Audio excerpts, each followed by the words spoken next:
जो है 18 दिसंबर से हिंदी का एग्ज़ाम है प्यारे बच्चों। मैं उसका ओरिजिनल पेपर बताने जा रहा हूँ सब्जेक्टिव का, जो आपके बोर्ड एग्जाम में 18 दिसंबर यानी 18 दिसंबर को जो है 100% हूबहू यही पेपर आपका रहने वाला है प्यारे बच्चों। मैं ऑब्जेक्टिव का बता दिया हूँ, जा करके आप लोग देख लीजिए। और अभी जो है प्यारे बच्चों मैं 40 का जो है 40 नंबर का आपको सब्जेक्टिव बताने जा रहे हैं, जो आपके बोर्ड एग्जाम में यही पेपर रहने वाला है प्यारे बच्चों। कक्षा 9 त्रैमासिक परीक्षा दिसंबर 2025 हिंदी, ठीक है। सब्जेक्ट कोड जो रहेगा आपका 101 रहेगा, फुल मार्क्स आपका 80 का रहेगा, जिसमें आपको 40 ऑब्जेक्टिव और 40 सब्जेक्टिव, 3 घंटा 15 मिनट का समय रहेगा। चलिए प्यारे बच्चों हम लोग क्वेश्चन को स्टार्ट करते हैं। निर्देश है, इस निर्देश को पढ़ करके समझ सकते हैं। चलिए एक एक गद्यांश को पढ़ते हैं। देखिए सबसे पहले देखिए प्यारे बच्चों तरीका क्या है, पहले जो है गद्यांश को पढ़ना। जैसे देखिए खंड अ में निम्नलिखित गद्यांश में से किसी एक गद्यांश को पढ़कर नीचे दिए गए प्रश्न का उत्तर दे। देखिए प्रत्येक प्रश्न 2 अंक का है। कितना अंक का है? 2 अंक का है। तो प्यारे बच्चों सबसे पहले क्या होता है, गद्यांश को पढ़ने का तरीका क्या होता है, देखिए लाइन बाय लाइन पढ़ेंगे। देखिए हिंदी संवैधानिक क्या है, संवैधानिक रूप से भारत का राज्य भाषा है। भारत में हर एक भाषा 14 दिसंबर को हर एक वर्ष 14 दिसंबर को हिंदी दिवस मनाया जाता है। भारतीय भाषाओं में केवल हिंदी ही एक ऐसी भाषा है ना, जिसे राष्ट्रीय भाषा के रूप में अपनाया जा सकता है, क्योंकि यह भाषा अधिकतर भारतीयों द्वारा बोली और समझी जाती है। बहुत सरल, सहज और सुगम भाषा होने के साथ हिंदी विश्व के संभवतः सबसे वैज्ञानिक भाषा है, जिसे दुनिया भर में समझने बोलने और चाहने वाले लोग बहुत बड़ी संख्या में मौजूद है। हिंदी विश्व में तीसरे सबसे ज़्यादा बोले जाने वाली भाषा है। प्यारे बच्चों ये क्या है, ये पढ़ने का तरीका है। इसको आप पढ़ लिए तो आप हम क्वेश्चन को पढ़ेंगे। क्वेश्चन क्या कर रहा है, भारत की राज्य भाषा कौन है, तो देखिए है ना यहाँ पे फर्स्ट नंबर में मिला, हिंदी संवैधानिक रूप से भारत की राज्य भाषा है ना। उसके बाद क्या है, इतना लिख दीजिएगा, आपको क्या 2 नंबर मिलेगा। 2 नंबर कहीं है, देखिए नहीं है, 2 नंबर आपको मिल गया। अब कह रहा है कि हिंदी दिवस कब मनाया जाता है, तो देखिए हिंदी दिवस कब मनाया जाता है, भारत में हर एक वर्ष 14 सितंबर को हिंदी दिवस मनाया जाता है। इतना लिख दीजिएगा, आपको 2 नंबर मिलेगा। अब देखिए क्वेश्चन नंबर आपका 3 पढ़ना है। हिंदी को किस भाषा के रूप में अपनाया जा सकता है, हिंदी को किस भाषा के रूप में अपनाया जा सकता है, तो देखिए आप आंसर देना है। भारतीय भाषा में केवल हिंदी ही एक ऐसी भाषा है जिसे राष्ट्रीय के रूप में अपनाया जा सकता है, क्योंकि ये भाषा अधिकतर भारतीयों द्वारा बोली और समझी जाती है। तो इतना लिख दीजिएगा, आपको क्या 2 नंबर मिलेगा। 2 नंबर कहीं है प्यारे बच्चों, यहाँ से लेकर यहाँ तक ये लिख दीजिएगा, आपको 2 नंबर कहीं नहीं है। विश्व की संभवतः सबसे वैज्ञानिक भाषा कौन है, विश्व की सबसे संभवतः वैज्ञानिक भाषा कौन सा है प्यारे बच्चों, तो यहाँ से लिखना है। कहाँ से लिखना है, देखिए सबसे वैज्ञानिक, यहाँ पे कहाँ से लिखना है, सबसे वैज्ञानिक भाषा है जिसे दुनिया भर में समझने बोलने और चाहने वाले बहुत बड़ी संख्या में मौजूद है। इतना लिख दीजिएगा, आपको 2 नंबर मिल जाएगा। देखिए हिंदी विश्व का तीसरा सबसे ज़्यादा बोली जाने वाली है, क्या है, हिंदी। देखिए देखिए क्या विश्व में संभवतः सबसे वैज्ञानिक भाषा कौन है, तो है ना हिंदी विश्व में तीसरी नंबर यानी तीसरी सबसे ज़्यादा बोलने वाली भाषा। प्यारे बच्चों ये जो है गद्यांश है, इस गद्यांश को आसानी से पढ़ करके आप नंबर जो है ला सकते हैं। आपका नंबर कहीं नहीं जाएगा, आपका नंबर ना ही कटेगा ना कहीं जाएगा। अब देखिए प्यारे बच्चों ये भी आपका गद्यांश है। कह रहा है कि देखिए श्री रामानुजाचार्य बड़े ही विद्वान और उदार प्रकृति के थे। वे चरित्र, बल और भक्ति में अद्वितीय थे। उनकी सबसे प्रसिद्ध रचनाओं में से एक रचना यानी श्री भाष्य और 16 वर्ष के अवस्था में ही श्री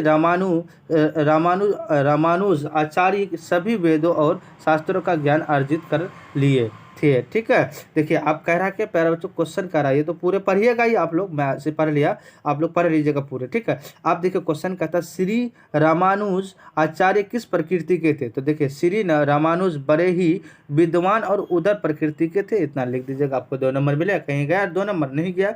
अब देखिए कह रहा है कि श्री रामानुजाचार्य का विवाद विवाह किस वर्ष की अवस्था में हुआ, किस वर्ष की अवस्था में हुआ, तो देखिए प्यारे बच्चों यहाँ पे क्या लिखना है, 16 वर्ष की अवस्था में ही श्री क्या कहता है रामानुज आचार्य सभा सभी वेदों और शास्त्रों की नहीं आपको यहाँ पे विवाह बोल रहा है, ठीक है। चरित्र व आदित्य तो क्या था उनकी सबसे पहले रचना देखिए पढ़ेंगे। उसके बाद देखिए 16 वर्ष है ना शास्त्र के लिए, ये तो उसको 17 वर्ष की अवस्था में है, वो देखिए यहाँ पे है मिला, यहाँ पे कहाँ पे मिला देखिए क्वेश्चन कहाँ पे मिला, देखिए यहाँ पे श्री कितना वर्ष में शादी किया था 3 नंबर का, तो 3 नंबर का कहाँ मिला देखिए यहाँ से लेकर के 17 वर्ष की अवस्था में ही उनका विवाह हो गया था। इतना ले दीजिए, क्या नंबर कहीं कटेगा प्यारे बच्चों? गद्यांश में आप लोग आसानी से नंबर जो है आप लोग ला सकते हैं। ये सारा गद्यांश है, इस गद्यांश को पढ़ करके नंबर कहीं लेके जाने नहीं देना है, ठीक है। इस गद्यांश को जो है अच्छे से नंबर ला सकते हैं इस गद्यांश को पढ़ करके। आप देखिए प्यारे बच्चों क्वेश्चन को आते हैं, इस क्वेश्चन को पढ़ेंगे उसके बाद हम लोग आंसर को लिखेंगे। कह रहा है कि निम्नलिखित में से किसी एक विषय पर लगभग 200 शब्दों से यानी 200 से 250 शब्दों में लिख के प्रत्येक प्रश्न कितना है आपका, यानी एक क्वेश्चन अगर हम लिखेंगे तो कितना 10 नंबर का मिलेगा। 9 वर्ष है ना, क्या है मेरी प्रिय पुस्तक या वैज्ञानिक प्रगति और तनाव जीवन या आपका देशाटन के लगभग दुर्गा पूजा है ना, या अथवा में ये लिख दीजिएगा। अब देखिए प्यारे बच्चों कह रहा है क्या 5 नंबर क्वेश्चन कह रहा है कि निम्नलिखित प्रश्न में से किन्हीं 5 के उत्तर दे, किन्हीं 5 के उत्तर दे। तो लोकगीत किसे कहते हैं वो लिखना है। बिहार में शास्त्रीय संगीत के कितने और कौन कौन से रूप विशेष प्रचलित रहे हैं ये लिख देना है। ये 5 ही लिखना है, ये पढ़ करके पूरे 5 लिखना। अब कह रहा है कि क्वेश्चन नंबर 6 कह रहा है कि निम्नलिखित प्रश्न में से किसी एक प्रश्न का उत्तर दे। एक क्वेश्चन को लिखेंगे कितना नंबर का होगा प्यारे बच्चों? 5 नंबर का होगा, ठीक है। देखिए निबंध लिखने में कल्पना का क्या महत्व है, तो लिखना हम जानते थे यानी अंधेरे कोने में दुबक एक सूखी रोटी और 3 दिन पुराना साग वो चोरों की तरह खाती रही और यानी रही कई बरस। देखिए ये सारा है। अब देखिए आंसर लिखना है प्यारे बच्चों। देखिए ये सारा गद्यांश का था ना, भारत की राज्य भाषा कौन है, तो लिखना है हिंदी संवैधानिक रूप से भारत का राज्य भाषा है। ये सारा गद्यांश था, ये गद्यांश आप लोग तो आसानी से पढ़ ही लीजिएगा है ना। ये सारा गद्यांश था। आते हैं हम लोग डायरेक्ट हम लोग क्या करेंगे क्वेश्चन की ओर। कहाँ पे आते हैं क्वेश्चन की ओर। आप देखिए 2 का देखिए सुमित्रा, देखिए 2 का 3 का तो सुमित्रा नंदन पंत किस युग के साहित्यकार है, तो लिखना है सुमित्रा नंदन पंत हिंदी साहित्य के छायावादी युग के 4 प्रमुख स्तंभों में से एक है। छायावादी युग को जयशंकर प्रसाद, महादेवी वर्मा, सूर्यकांत त्रिपाठी, निराला और सुमित्रा नंदन पंत का युग भी कहा जाता है। इतना लिख दीजिएगा। अब देखिए 2 का 4 लिखना है किसका प्रकृति चित्रण समकालीन कवियों में सबसे बेहतरीन था, तो ये पूरे लिख दीजिएगा, ठीक है। ये सारा लिख दीजिएगा। 2 का 5 लिखिएगा। और उसके बाद देखिए 3 का आप देखिए ढ लिखिएगा क्या बच्चों, देखिए दुर्गा पूजा, तो नवरात्रि जिसे अक्सर दुर्गा पूजा के रूप में जाना जाता है भारत के सबसे उज्ज्वल और प्रसिद्ध पर्वों में से एक है।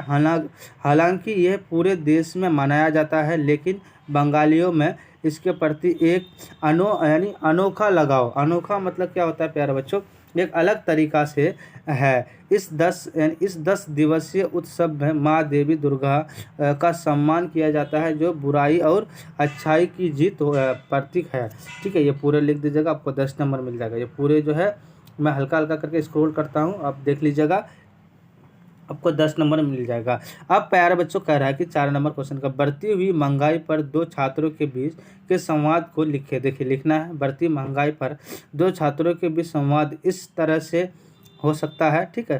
देखिए छात्र 1 लिखना अरे क्या हाल चाल है, तो देखिए छात्र 2 में लिखना महंगाई ने जीना मुश्किल कर दिया। आप लिखें छात्र 1 लिखना हाँ बिल्कुल सही कह रहे हैं। और देखिए उसको छात्र 2 लिखना है और सिर्फ खाने पीने का चीज़ों ही नहीं स्कूल की फीस और बिजली के बिल भी बढ़ गए हैं। सही कह रहे हैं, सैलरी बढ़ती नहीं है लेकिन महंगाई की वजह से रोजगारी का मानसिक दबाव रहा है, ठीक है, दबाव बढ़ रहा है। ये पूरे लिख दीजिएगा प्यारे बच्चों, आपको यानी 5 नंबर मिल जाएगा। आप देखिए लोकगीत किसे कहते हैं, तो आम लोग द्वारा रचे गए वे गीत होते हैं जिन्हें पूरा लोक समाज अपनाता है। उसके बाद लिखना 5 का आपका बिहार के शास्त्रीय संगीत के कितने और कौन कौन से रूप विशेषता प्रचलित है, ये पूरे लिख दीजिएगा। उसके बाद 5 का लिखना है 5 में शास्त्रीय संगीत के कितने और कौन कौन रूप विशेषता प्रचलित है, ये आंसर लिख दीजिएगा। उसके बाद 5 का 5 लिखिए, समुद्र शीर्षक कविता के अनुसार मनुष्य और समुद्र की प्रकृति में क्या अंतर है, ये लिख दीजिएगा। मेरा ईश्वर मुझसे नाराज है, क्यों सॉरी कवि ऐसा क्यों कहता है, ये लिख दीजिएगा। ग्राम ग्राम गीत के मेरुदंड क्या है, उसके बाद ये लिख दीजिएगा। उसके बाद प्यारे बच्चों ये लिखिएगा, क्या लिखिएगा कि निबंध लेखक में कल्पना का क्या महत्व है, तो लिखना है किसी भी चीज़ को सुंदर और रुचिपूर्ण बनाने के लिए कल्पना का बहुत महत्व होता है। कल्पना के द्वारा किसी विषय के विभिन्न पक्षों को जानकर उसे अपने रूप से प्रदर्शित की जा सकती है, जिसे हर कोई चाहे यानी चाव से पढ़कर, ये चाय है ठीक है, चाय से पढ़ सकता है। इसलिए निबंध लिखने में कल्पना का बड़ा महत्व है। ठीक है प्यारे बच्चों, टोटल आपको 40 सब्जेक्टिव का आंसर